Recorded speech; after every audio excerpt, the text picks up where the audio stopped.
السلام علیکم دوستوں، میں قاسم علی شاہ۔ سیلاب کی تباہ کاریاں چند دن سے سوشل میڈیا پہ اخبارات میں ہر جگہ ہم دیکھ رہے ہیں، اور میں دل پہ ہاتھ رکھ کے کافی دن سے سوچ رہا تھا کہ کوئی میسیج ریکارڈ کروایا جائے اور اس میں ایک دو ایسے پوائنٹس جن کو ہائی لائٹ کرنا، جن کو اکنالج کرنا، جن کو بتانا، جن کو پروموٹ کرنا بہت ضروری ہے۔ میرے کچھ ایسے دوست بھی تھے جو ان سارے حالات میں پہلے سے وہاں موجود تھے اور جو سیلاب میں ٹریپڈ لوگ تھے ان کی مدد کر رہے تھے۔ میں نے ان کی اکنالجمنٹ کی ویڈیوز بھی بنائیں، کچھ پوسٹیں بھی لگائیں، لیکن میں سمجھتا ہوں کہ یہ ناکافی تھا اور ہمیں ایک پراپر ویڈیو میسیج کے ذریعے بھی بات کرنی چاہیے تھی۔ آپ سے جو میں بات چیت کر رہا ہوں وہ سب ویڈیوز جو سوشل میڈیا پہ آپ نے سیلاب کی دیکھیں، میں بھی اس سے واقف ہوں، آپ بھی واقف ہیں۔ کچھ چیزیں جو ہمیں اس سارے کے سارے واقعے سے پتہ لگتی ہیں۔ ایک تو قوم جاگ گئی، قوم بیدار ہو گئی، اور میں نے بڑے بوڑھوں سے سنا تھا کہ جب 65 کی جنگ شروع ہوئی تو پوری قوم بیدار ہو گئی تھی، پوری قوم ایک قوم بن گئی تھی، اور ایک کرائسس نے ہمیں ایک کر دیا تھا اور دشمن کی آنکھ سے آنکھ ملا کے ہم بات کرنے لگ پڑے تھے۔ اللہ نے ہمیں فتح بھی دی تھی۔ اس کے بعد 8 اکتوبر کا زلزلہ، وہ بھی ایک کرائسس تھا، بہت بڑا کرائسس تھا، اور اس کرائسس میں بھی ہم سب ایک ہو گئے تھے، اور اس ایک ہونے کی وجہ سے بہت سے مسئلے حل ہو گئے تھے۔ آج ایک مشکل وقت ہے ہمارے ملک پہ، آپ دیکھیے اس میں سیاسی جماعتیں، اس میں آرمی چیف، سب کے سب جو بیان دے رہے ہیں وہ ریفارم کی، بہتری کی، اور ان لوگوں کی مدد کرنے کی بات کر رہے ہیں۔ اور سب سے زیادہ جو خوبصورت بات کی جا رہی ہے وہ یہ کی جا رہی ہے کہ ان کو ریسکیو کرنا تو ایک کام تھا، ان کو دوبارہ سے سیٹل کرنا ایک بڑا چیلنج والا کام ہے، جس کے لیے کئی سال ہمیں چاہیے ہوگی، محنت کرنی پڑے گی۔ آپ سب سے میری درخواست ہے کہ ہم اگر اس سیلاب کے بہانے ہی ایک ہو گئے ہیں، ہمیں ایک قوم بن جانا چاہیے، ہمیں ایک قوم بن کے سوچنا چاہیے۔ واصف علی واصف صاحب کا ایک بڑا اچھا جملہ ہے، آپ فرماتے ہیں کہ دشمن کی نگاہ میں ہم سب جو ایک ہیں، یعنی ہم کوئی تقسیم ہوئے فرقے نہیں ہیں،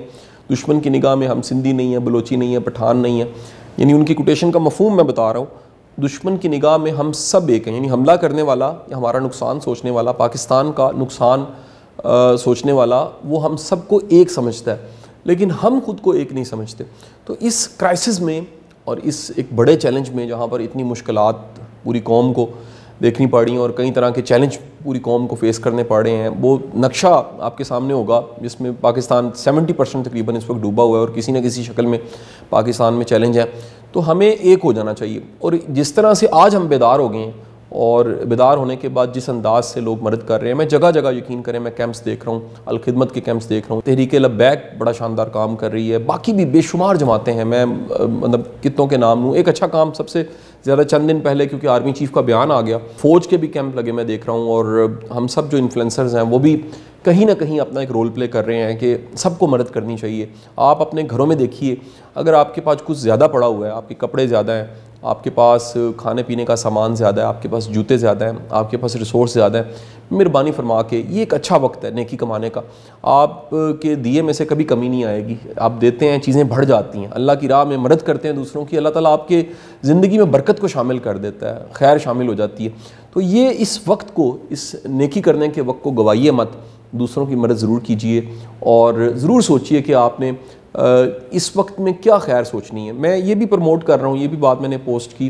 کہ جہاں آپ کی تسلی ہے وہاں ضرور دیجئے، جس جماعت پہ، جس NGO پہ آپ کی تسلی ہے، خود جا سکتے ہیں۔ ہمارے کئی دوست ایسے ہیں جو اسپیشلی یہاں سے موو کیے ہیں۔ حافظ زہیب طیب صاحب کو چند دن پہلے میں نے دیکھا، وہ یہاں سے اسپیشلی تونسا گئے ہیں اور وہاں جا کے ہیلپ کرتے رہے ہیں۔ وسیم قریشی صاحب کے لیے میں نے ایک ویڈیو بنائی، بڑا پیارا ہمارا دوست عبدالباسط، کافی دن سے وہ سیلاب زدگان کی مدد کر رہا ہے، اور وہاں جگہ جگہ، نگر نگر، بستی بستی جا کے لوگوں کی ہیلپ کر رہا ہے۔ میری آپ سب سے درخواست ہے کہ آپ وقت نکالیے، اور جو کچھ کر سکتے ہیں آپ مالی طور پہ کر سکتے ہیں، آپ وقت دے سکتے ہیں، ٹائم دے سکتے ہیں، میڈیسنز دے سکتے ہیں، ڈاکٹر ہیں آپ ضرور دیکھیے کہ آپ اپنا ایک رول پلے کیا کر سکتے ہیں۔ اور خدا را کچھ نہیں کر سکتے، کچھ نہیں آپ کے بس میں، تو آپ دعا کر دیجئے، آپ دل سے دعا کیجئے کہ اللہ تعالیٰ اس ملک کو شاد آباد رکھے۔ اسٹیفن آر کوئے کی کتاب 7 habits of highly effective people میں اسٹیفن کوئے کہتا ہے کہ دنیا کے جو مؤثر ترین لوگ ہوتے ہیں وہ پرو ایکٹیو ہوتے ہیں، وہ پہلے سے پلاننگ کرتے ہیں، پہلے سے سوچتے ہیں، آنے والے حالات کو پہلے سے وہ مد نظر رکھ کے پھر فیصلہ کرتے ہیں۔ میرے خیال کے مطابق پرو ایکٹیو نیشنز بھی ہوتی ہیں، اور پرویکٹیو نیشنز وہ ہوتی ہیں جو آنے والے کرائسس جو آ سکتے ہیں، جو چیلنج آ سکتے ہیں آنے والے زمانوں میں، ان کو سامنے رکھ کے پھر اپنی اسٹریٹجی اور پلاننگ لے کر چلتی ہیں۔ تو میری آپ سے درخواست ہے کہ بحیثیت قوم ہمیں ضرور سوچنا چاہیے، ہمیں ڈیمز کی ضرورت ہے، وہ واٹر چینلز جو جہاں پر کنسٹرکشنز ہو گئیں ان واٹر چینلز کو کلیئر کرنا چاہیے، اور وہ سب چیزیں جو اس ملک کی بہتری کے لیے ہو سکتی ہیں انہیں ہمیں پہلے سے سوچنا چاہیے۔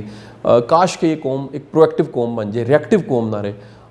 یقین کیجئے یہ پرویکٹیونیس کی وجہ سے ہم کہاں سے کہاں پہنچ جائیں گے۔ میری دعائیں ہیں اللہ تعالیٰ اس ملک کو شاد آباد رکھے، آپ سب کو سلامت رکھے، خیر سے رکھے، اور ڈھیر ساری آسانیاں دے، اور آسانیاں بانٹنے کا شرف عطا فرمائے، آپ کو توفیق عطا فرمائے کہ آپ آسانیاں بانٹ سکیں۔ آپ کا بہت بہت شکریہ۔